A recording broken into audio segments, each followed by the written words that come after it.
ఆరోగ్యమే మహాయోగం కార్యక్రమానికి స్వాగతం. ఆరోగ్యం విషయంలో ఎవరైనా చిన్నపిల్లలు కానీ వయసులో ఉన్నవాళ్ళు కానీ ఏవైనా జీవనశైలిలో మార్పులు చేసుకున్నా లేదంటే ఆహార నియమాలు పాటిస్తున్నా కూడా మీకు ఇప్పటి నుంచి ఇవన్నీ ఎందుకు, పెద్దయ్యాక లేదంటే ఒక ఏజ్ వచ్చిన తర్వాత ఇవన్నీ పాటించుకోవాలి అని అంటూ ఉంటారు. కానీ ప్రకృతి వైద్య విధానం ప్రకారం అవి ఏమీ పనిచేయవు. ఎప్పుడు కూడా ఆరోగ్యంగా ఉండాలంటే మొదటి రోజు నుంచి చివరి రోజు వరకు ఆరోగ్య నియమాలన్నీ పాటిస్తేనే మన శరీరంలో ఉన్న ప్రతి అవయవము మనకి జీవితకాలము సహకరిస్తుంది. మరి అందుకే ఈరోజు ఎపిసోడ్లో డాక్టర్ గారిని అడిగి పెద్దవాళ్ళకి అంటే వయసు మీద పడిన వాళ్ళకి వచ్చే కామన్ జబ్బుల్లో ఒకటి పార్కిన్సన్స్ డిసీజ్. దీని గురించి మరిన్ని విశేషాలని ఈరోజు ఎపిసోడ్లో తెలుసుకుందాం. నమస్కారం డాక్టర్ గారు. నమస్కారం అండి.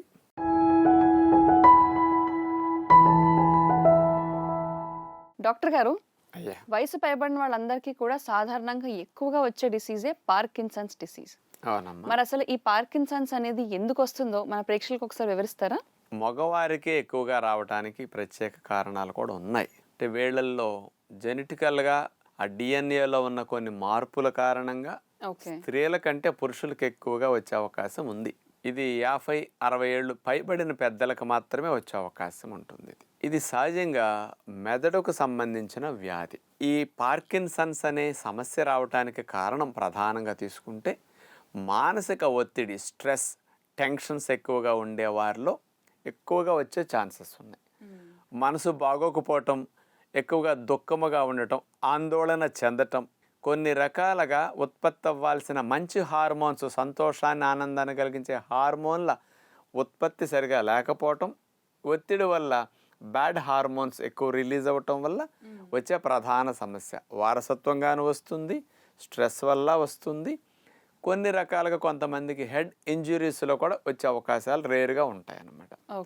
ఇక ఎక్కువ భాగం ఇది రావటానికి మానసిక ఒత్తిడి ఒక కారణమైతే అతి ముఖ్యమైన మరొక కారణం మన శరీరం లోపలికి హాని కలిగించే ఫ్రీ రాడికల్స్ లాంటివి వెళుతూ ఉంటాయి ఆహార పదార్థాల ద్వారా. ఉదాహరణకి నూనెలో దేవినవి, మాడినవి తింటాం అనుకోండి. ఈ నూనెలో దేవేసరికి మన పదార్థాల్లో హాని కలిగించే ఫ్రీ రాడికల్స్ లాంటి ఉత్పత్తి అవుతాయి. ఈ ఫ్రీ రాడికల్స్ లాంటి పదార్థాలు హాని కలిగించేవి మన మెదడులో చేరి మెదడులో మనకి ఆలోచన శక్తి నరాల ద్వారా వెళుతుంది కదా, ఆ నరాల ఎండింగ్స్ని డ్యామేజ్ చేయటం, బ్రెయిన్ సెల్స్ని పాడు చేయటం, వీక్ చేయటం చేస్తాయి. ముఖ్యంగా మన మెదడులో ఒక హార్మోన్ విడుదలవుతుందండి. ఆ హార్మోనే డోపమిన్ అనే హార్మోన్. ఈ డోపమిన్ అనే హార్మోన్ పెద్ద మెదడులను చిన్న మెదడులను ఉత్పత్తి చేస్తూ ఉంటుంది. ఇది సంతోషాన్ని, ఆనందాన్ని, నవ్వటానికి బాగా ఉపయోగపడే హార్మోన్. ఇది గుడ్ హార్మోన్ అంటారు, ఫ్రెండ్లీ హార్మోన్ అనుకోండి. ఇది ఈ హార్మోన్ ఉత్పత్తి చేసే కణజాలాన్ని ఫ్రీ రాడికల్స్ పాడు చేస్తాయి. మనం చెప్పుకుని ఇందాకన్నవే ఇవన్నీ ఎంతెంత దాడి చేస్తాయో హార్మోన్ ఉత్పత్తి చేసే కణజాలం యొక్క డ్యామేజ్ ఎక్కువ జరిగి ఈ లాభాన్ని కలిగించే డోపమైన్ అనే హార్మోన్ ఉత్పత్తి లోపించటం వల్ల వీళ్ళకి పార్కిన్సన్స్ అనే నరాల సంబంధమైన వ్యాధి వస్తుందన్నమాట. మరి డాక్టర్ గారు, అయ్యా, ఒక మనిషికి పార్కిన్సన్స్ వచ్చిందా లేదా అనేది ఎలా గుర్తించాలండి? బాహ్యంగా లక్షణాలు ఏమైనా కనిపిస్తాయా? స్పష్టంగా కనపడతాయండి. చేతులు కొంచెం వణుకుతుంటాయి, నీళ్ళ గ్లాస్ పట్టుకున్నా, కాఫీ కప్పు పట్టుకున్నా అట్లయిపోతుంది. సంతకం మారిపోతుంది. చివరికి మనిషి వణకటం, సమస్య ముదిరే కొద్దీ చివరికి మాట కూడా వణుగ్గా వచ్చేస్తుంది. కొంతమందికి ఈ సమస్య తీవ్రమైనప్పుడు వాళ్ళు మాట్లాడే మాట వాళ్ళ ఇంట్లో వాళ్ళ ఆవిడకి, పిల్లలకి తప్ప బయట వాళ్ళు ఎవ్వరికి అర్థం కాదు. వాళ్ళకి ఎందుకు అలా అర్థం అవుతుందంటే పాపం విని విని అట్లా అర్థం చేసుకుని అలవాటు చేసుకునే స్థితి వాళ్ళకి కలుగుతుంది, ఎదుటి వాళ్ళకి అర్థం కాదు. ఇక బాడీ ఇక నడవటానికి కానీ మూమెంట్స్ కానీ కంట్రోల్ తప్పుతుంది, బ్యాలెన్స్ ఉండదు. ఇంకొకసారి పట్టుకుంటేనే నడవగలిగే స్థితి వస్తుంది, లేకపోతే ఇక వాళ్ళు పడిపోతూ ఉంటారనమాట.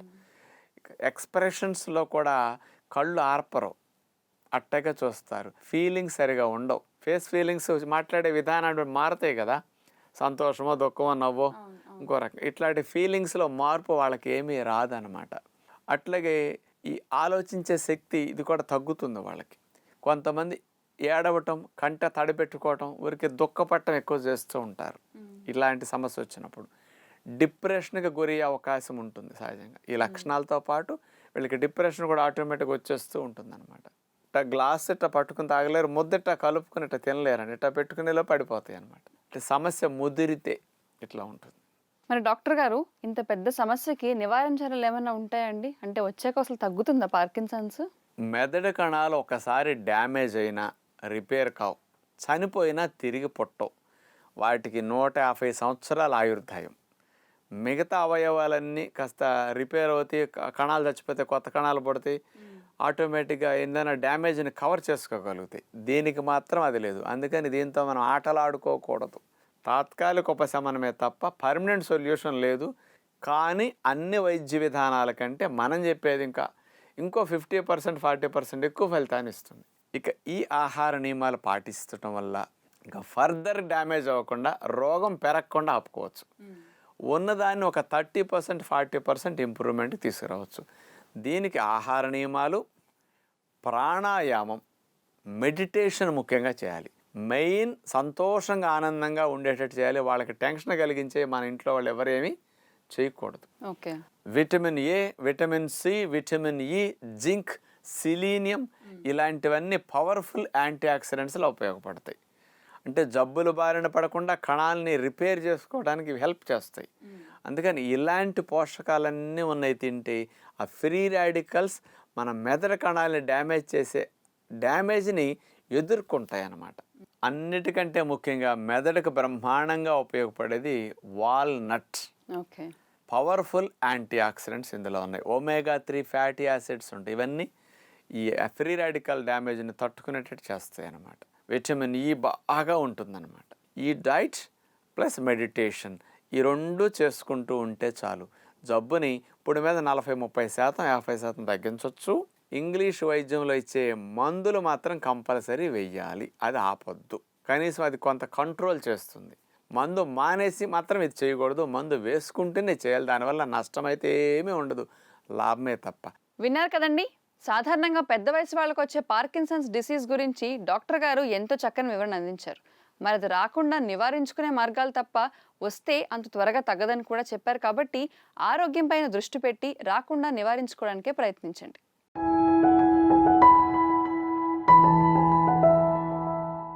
హలో. హలో, నమస్కారం అండి. ఆరోగ్యమే మహాయోగం కార్యక్రమానికి స్వాగతం. మీ పేరేంటో చెప్పండి. నమస్తే అండి. నా పేరు సేతురామ్ అండి. సేతురామ్ గారు ఎక్కడి నుంచి మాట్లాడుతున్నారండి? హైదరాబాద్ అండి. ఓకే, డాక్టర్ గారు ఇక్కడే ఉన్నారు. మీ సమస్య ఏంటో వారికి వివరించండి. సార్ నమస్కారం అండి. నమస్కారం అండి, చెప్పండి. ఇది ఒక చిన్న సమస్య అండి. ఇది మా మిస్సెస్ కి షుగర్ 153 వచ్చిందండి. ఒక 7 months అయింది. అయితే ఏ మందులు వాడతలేదు, కంట్రోల్ గానే ఉంటున్నాము. అది కంటిన్యూ అలా 150 మీదే ఉంటుందండి. అది ఫాస్టింగ్. దానికి ఏమన్నా పరిష్కారం కంట్రోల్ చేయడానికి ఏమన్నా ఉంటుందండి? పోస్ట్ లంచ్ ఎంత ఉందండి? పోస్ట్ లంచ్ ఇది పోస్ట్ లంచ్ 187 210 మధ్యలో ఉంటుందండి. అదేలేండి. ఇక మెడిసినే మొదలెట్టొద్దండి. చాలా సింపుల్గా 1 weekలోనే నార్మల్కి వచ్చేస్తుంది. సార్, ఆవిడేం పని చేస్తారు? జాబ్ అండి, ప్రైవేట్ జాబ్. ఎన్ని గంటలకు వెళ్ళి ఎన్ని గంటలకు వస్తారు? మార్నింగ్ 8:30కి వెళ్తారండి, ఈవినింగ్ 5:30కి వస్తారు. ఎంత వయసు అండి? 43 అండి. వెయిట్ ఎంత ఉంటారండి? 67 అండి. అలాగేనండి. నేను ఆహారం చెప్తానండి. ఇది కొంత చేసి మార్పు చేస్తే చాలు 1 week లోపే కంప్లీట్ నార్మల్కి వచ్చేస్తాయండి. 2 సార్లు వస్తాయి నార్మల్కి. ఓకే అండి. అంటే ఉదయం పూట వాళ్ళకి అల్పాహారంలో ఈ కొద్దిగా నానపెట్టిన వేరుశెనగ పప్పులు, కొద్దిగా పచ్చి కొబ్బరి తురుము, కొన్ని మొలకలు, పెసల్లాంటి శనగ కానీ, ఈ 3 కలుపుకొని దానిమ్మ గింజలు కలుపుకొని మొలకలు అట్లా తినేయమనండి. ఖర్జూరం వేస్తే 1-2 ఖర్జూర పళ్ళు ముక్కలు కట్ చేసి వేసుకోవచ్చు, అందులో బాగుంటాయి. అట్లా తినేసేసి కర్బూజా కానీ, జామకాయ కానీ, రేక్కాయ కానీ ఇట్లాంటివి అల్పాహారం తిన్నాక, మొలకలు తిన్నాక ఇవి కడుపు నిండా తినేళ్ళమనండి. ఇడ్లీ దోశలు మానేయమనండి.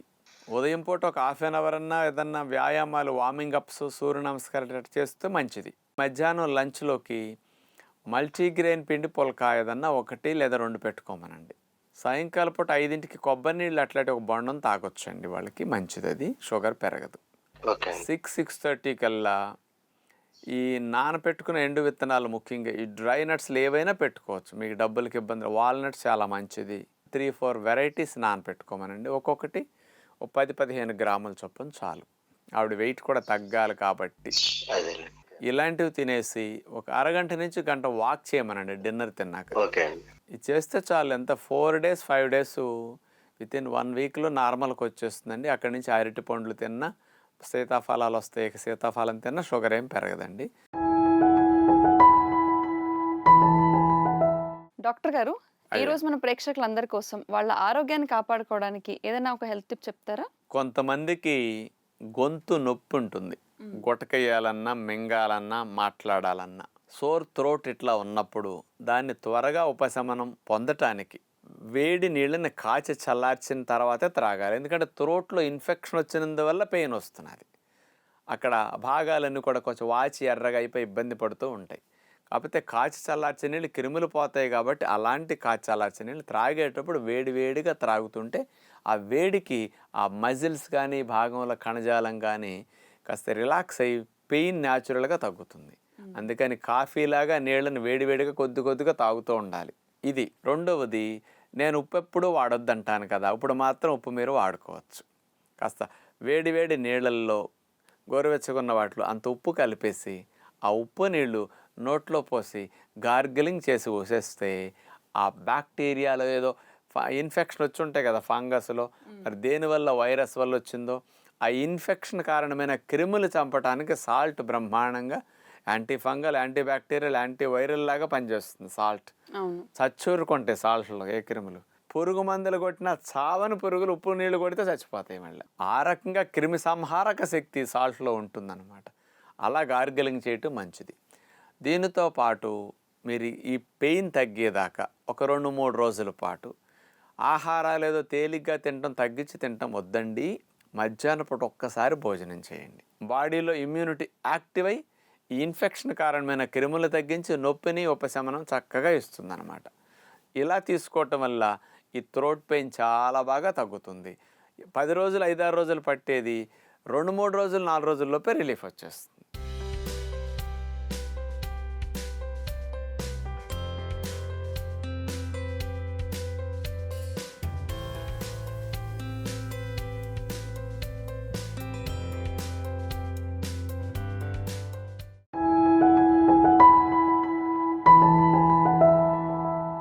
డాక్టర్ గారు, అయ్యా, ఈ రోజు మన ప్రేక్షకులందరి కోసం జుకీనీతో కర్రీ తయారు చేసుకునే విధానం ఏంటో చెప్తారా?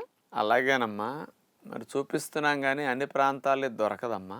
సిటీల్లో ఉన్న వారికి కాస్త మాత్రమే అందుబాటులో ఉంటుంది. ఇది 0 calorie వెజిటబుల్ అనుకోండి. ఏదో 10 calories అంటే ఏమన్నట్టు లేనట్లు లెక్కే కదా. ఎంత తిన్నా క్యాలరీస్ రావు. అందుకని కడుపు నిండా తిన్నా పొట్ట నిండుతుంది తప్ప కొవ్వు రాదు, బరువు పెరగదు, షుగర్ పెరగదు. కాకపోతే ఇది కీరా దోసకాయ కంటే ఇంకా టేస్ట్గా ఉంటుంది. కండ ఎక్కువ ఉంటుంది, గింజలు తక్కువ ఉంటాయి. కాబట్టి ఇది సలాడ్స్లో ఎంత ఇష్టంగా తింటారో, నూడిల్స్లోకి ఎంత బాగుంటుందో అందరికీ తెలుస్తున్నది. కాబట్టి దీన్ని కూడా కూర కూడా చేసుకుంటే చాలా బాగుంటుంది. కాబట్టి చూడండి. జుక్కనీ కర్రీ తయారు చేయడానికి కావలసిన పదార్థాలు: జుక్కనీ ముక్కలు 2 cups, టమోటా జ్యూస్ 2 cups, పెరుగు 1/2 cup, పుట్నాల పప్పు పొడి 1/2 cup, పచ్చిమిర్చి ముక్కలు 1/2 cup, వెల్లుల్లి ముక్కలు 1 tablespoon, మేగడ 1 tablespoon, ఆవాలు 1 teaspoon, జీలకర్ర 1 teaspoon, సాంబార్ మసాలా 1 teaspoon, పసుపు కొద్దిగా, కరివేపాకు కొద్దిగా, కొత్తిమీర కొద్దిగా. దీని కూర 0 calories కర్రీ అనుకోండి. దాన్ని తొక్క తీయకుండానే మనం అట్లా ముక్కలు కట్ చేసుకుని కర్రీ తయారు చేసుకోవచ్చు. అంటే బరువు తగ్గాల్సిన వారికి, షుగర్ తగ్గాల్సిన వారికి ఇలాంటి వెజిటబుల్ కర్రీస్ రక్తంలో చక్కెర శాతాన్ని పెంచవు, కొవ్వుగా మారటానికి అవకాశం ఉండదు. ఇలా ముక్కలు కట్ చేసుకున్న తర్వాత నాన్ స్టిక్ పాత్ర ఒకటి పెట్టి అందులో కాస్త ఆవాలు, జీలకర్ర, కొద్దిగా మేగడ వేసి అందులో వెల్లుల్లిపాయలని చిన్న చిన్నగా ముక్కలు కట్ చేసాం. ఆ వెల్లుల్లి ముక్కలు అందులో వేయటం జరిగిందనమాట. కరివేపాకు, పచ్చిమిరపకాయ ముక్కలు, కొద్దిగా పసుపు తాలింపులో వేసాం. ఆ మేగడలో ఈ తాలింపు అంతా సిమ్లో పెట్టి వేగనివ్వాలి. జుకనీ ముక్కల్ని మనం కట్ చేసుకున్న వాటిని అందులో వేసేసాం. సిమ్లోనే ఉంచి మూత పెట్టేస్తే ఒక 7-8 నిమిషాల్లో అందులో ఉన్న నీరు కొంత బయటకు వచ్చి ముక్క కొద్దిగా మెత్తగా మగ్గుతుంది. లైట్గా మగ్గిన తర్వాత అందులో టమోటా రసం 2 కప్పులు తీసుకున్నాం కాబట్టి ముక్కలు 2 కప్పుల టమోటా రసం పోసి టమోటా రసంలో ఉడకనిస్తాం అన్నమాట. అంటే చప్పదనం పోవాలి, అది చప్పగా ఉంటుంది కాబట్టి టమోటా రసంలో ఉడికితే ఆ ముక్కలు కమ్మగా రుచికరంగా మారుతాయి. అందులో కొద్దిగా సాంబార్ మసాలా, పుట్నాల పప్పు పొడి, ఎందుకంటే అది టమోటా రసం పోసినందువల్ల అందులో కూడా వాటర్ ఉంటుంది కాబట్టి వాటర్ కంటెంట్ ఎక్కువైపోతుంది.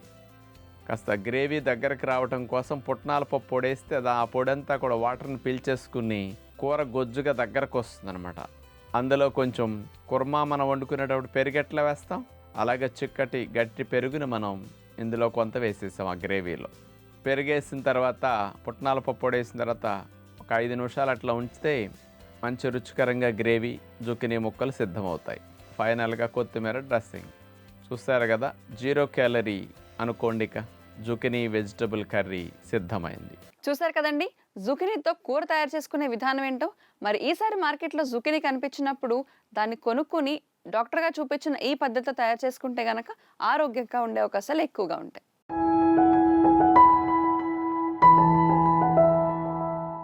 డాక్టర్ గారు, ఈ పార్కిన్సన్స్ ఇబ్బంది అనేది వయసు పైబడిన వారికే వస్తుంది కాబట్టి ఆ వయసులో కొంచెం మొబిలిటీ ఆగిపోతూ ఉంటుంది, ఎక్కువ ఎక్సర్సైజ్ అవి చేయలేకపోవచ్చు. అవునమ్మా. మరి అందుకే ఇప్పుడు కొంచెం వ్యాయామాలు ఏమైనా చూపిస్తారండి వాళ్ళ కోసం? ఈ పార్కిన్సన్ సమస్యతో బాధపడే వారికండి వాళ్ళ మీద వాళ్ళ నడకలో కంట్రోల్ తప్పేస్తుంది అనమాట. బ్యాలెన్సింగ్ తప్పుతుంది, పడిపోతామేమో, ఏదైనా అవుతుందేమో ఫీలింగ్ వస్తుంది. ఇలాంటి ఫీలింగ్ని పోగొట్టి స్టేబుల్గా వాక్ చేయడానికి, స్టేబుల్గా వాళ్ళ వర్క్లో ముందుకెళ్ళటానికి ఉపయోగపడే వాకింగ్ టెక్నిక్స్ని స్పెషల్గా ఈరోజు వాళ్ళ కొరకు చూపిస్తున్నాం. ఎంతగానో ఉపయోగపడతాయి చూడండి. పార్కిన్సన్స్ సమస్యతో బాధపడే వారికి నరాల బలాన్ని చేకూరుస్తూ షివరింగ్ తగ్గటానికి, బ్యాలెన్సింగ్ ప్రాపర్గా బాడీకి వచ్చే విధంగా వ్యాయామాలు ఎలాంటివి చేస్తే బాగుంటుందో ఈరోజు ప్రత్యేకంగా చూడబోతున్నాం. ముందుగా స్ట్రైట్గా 2 అరచేతుల్ని నడుము మీద అట్లా పెట్టేసుకుని నుంచోవాలి. ఆ తర్వాత కుడికాలు మడం తీసుకొచ్చి ఎడమ పాదం వేళ్ల దగ్గర అట్లా ఆనిచ్చేసాం. తర్వాత ఇప్పుడు ఎడమ పాదాన్ని తీసుకెళ్ళి కుడి పాదం వేళ్ల దగ్గర అట్లా ఆనించాలి. ఇట్లా పాదం ముందు పాదం పెట్టి అలా బ్యాలెన్స్ చేసుకుంటూ స్ట్రైట్గా చూస్తూ కాన్సన్ట్రేషన్తో ముందుకు నడవాలి. అదే మాదిరిగా ఈసారి మళ్ళా రివర్స్లో నడవాలి. చూస్తున్నారు కదా, బొటన వేలు మడానికి ఆనిచ్చి అట్లా ఒక పాదం తీసి మరొక పాదం అట్లా పాదం ఆనిస్తూ వెనక్కి నడుస్తాం అన్నమాట. ఇట్లా 5 నిమిషాలన్నా వాక్ చేస్తే పార్కిన్సన్స్ సమస్యతో బాధపడే వారికి బ్యాలెన్స్ కుదురుతుందన్నమాట. పక్కన ఎవరైనా తోడు నుంచుని వాళ్ళకి పడిపోతారనే ఫీలింగ్ లేకుండా మనం దగ్గర నుండి పట్టుకోకుండా ఉన్నప్పుడు వాళ్ళ భయం లేకుండా చేయగలుగుతారు. ఇక 2వ రకమైన వాకింగ్ టెక్నిక్ చూడండి. స్ట్రైట్గా మనం అలా నుంచుని అరిచేతులు రెండింటిని నడుము మీద అట్లా పెట్టేసుకుంటాం. ముందుగా కుడి కాల్ని ఒక అడుగు దూరంలో అట్లా పెడతాం. తర్వాత మళ్ళా కుడి పాదం దగ్గరికి ఎడం పాదం తీసుకెళ్తాం. మళ్ళీ ఈసారి కుడి పాదం అడుగు దూరం పెడతాం. లేపి మళ్ళీ ఎడం పాదాన్ని కుడి పాదానికి ఆనిచ్చేస్తాం. ఇదే మాదిరిగా సైడ్కి అట్లా నడవలసి ఉంటుంది. ఆ తర్వాత మళ్ళా బ్యాక్కి రావాలి.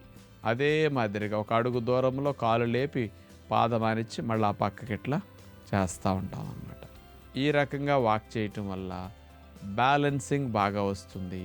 కాన్సన్ట్రేషన్తో చేస్తారు కాబట్టి మానసిక ఒత్తిడి లేకుండా ప్రశాంతంగా అనిపిస్తుంది. ఇలా చేసేటప్పుడు కూడా కుటుంబ సభ్యులు ఎవరైనా దగ్గర ఉన్నప్పుడు వారు సింగిల్గా పడిపోతామనే భయం ఉన్న వారికి అలా లేకుండా కూడా ఈ ప్రాక్టీస్ తోడుంటే బాగుంటుంది.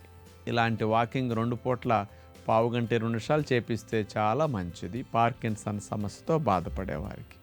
చూసారు కదండి, పార్కిన్సన్స్ ఇబ్బందితో బాధపడే వాళ్ళందరూ కూడా డాక్టర్గా చూపించిన ఈ వ్యాయామాలని చేస్తే కనుక చాలా త్వరగా తగ్గే అవకాశం ఉంటుంది. లేదంటే ఆ బ్యాలెన్స్ అనేది వాళ్ళకు వస్తుంది. మరి మీరు కానీ మీకు తెలిసిన వాళ్ళు కానీ ఈ ఇబ్బందితో బాధపడుతున్నట్లయితే కనుక ఈ వ్యాయామం తప్పనిసరిగా ఖచ్చితంగా ప్రయత్నించండి. డాక్టర్ గారు, ఈరోజు మన కార్యక్రమంలో భాగంగా పార్కిన్సన్స్ జబ్బు అనేది ఎందుకు వస్తుంది, దానికి కారణాలు ఏంటి, లక్షణాలు ఎలా ఉంటాయి, రాకుండా నివారించడం ఎలాంటివి తీసుకుంటే మనం ఎప్పటికీ ఆరోగ్యంగా ఉండగలం, ఇలాంటి మరెన్నో విశేషాలని మీ విలువైన సమయాన్ని కేటాయించి మాతో పంచుకున్నందుకు ధన్యవాదాలండి. చూసారు కదండి, ఆరోగ్యభరితంగా సాగిపోయిన ఈ రోజు ఎపిసోడ్ని మరిన్ని విశేషాలతో రేపటి ఎపిసోడ్లో మీ ముందుంటాం. అంతవరకు సెలవు, నమస్కారం.